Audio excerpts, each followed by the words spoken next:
இவ்வளோ வேகமாக எங்கே போகிறோம் அப்படின்னா கிழக்கு எங்கள் தோட்டத்துக்கு தான். ஆல்ரெடி அம்மாவும் அப்பாவும் அங்கே வேலை செஞ்சுட்டு இருந்தாங்க. நாங்கள் வீட்டில் கொஞ்சம் வேலையெல்லாம் இருந்துச்சு, முடிச்சுட்டு நாங்களும் ஹெல்ப் பண்ணுறோம் அப்படின்ட்டு நான், தர்னிஷ் பாப்பா, என் அண்ணன் பையன் 4 பேருமே கிளம்பிட்டோம். கிழக்க தோட்டத்தில் கொஞ்சமாக செடி முருங்கை, அதுக்கப்புறம் வந்து கரும்புன்னு சொல்லுவாங்கள்ல அந்த வகையான முருங்கையும் போட்டிருக்காங்க. அதுக்கப்புறம் இப்போ தான் கொஞ்சமாக மக்காச்சோளம் வந்து வளர்ந்து வந்துட்டுருக்கு. சொட்டு நீரும் எல்லாத்துக்கும் போட்டிருக்கு.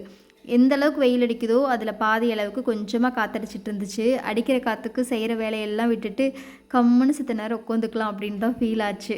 அதுக்கப்புறம் வந்து உரம் போட்டு எடுத்து கட்டிக்கிட்டு இருக்கிற வேலை தான் பண்ணாங்க.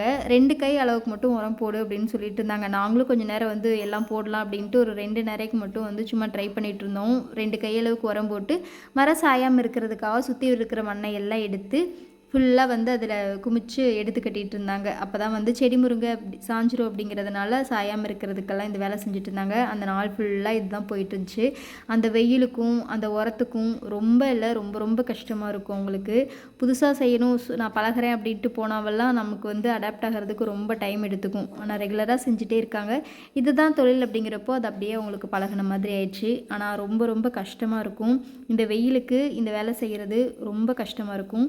சின்ன பிள்ளையிலேருந்து இது எல்லாமே நான் பார்த்த விஷயம் தான். இப்போ ஏன் ஷேர் பண்ணுறேன்னா, எனக்கு இப்போ தான் ஒரு ஆப்பர்ச்சுனிட்டி கிடச்சிருக்கு. இந்த மாதிரி எல்லாம் வீட்டில் கஷ்டப்படுறாங்க. இது மாதிரி தான் விவசாயிகள் எல்லாரத்தோடைய சுச்சுவேஷனும் இருக்கும். ரொம்ப கஷ்டப்படுறாங்க ஒரு ஒரு காசுக்கும் அப்படிங்கிறதுக்கு.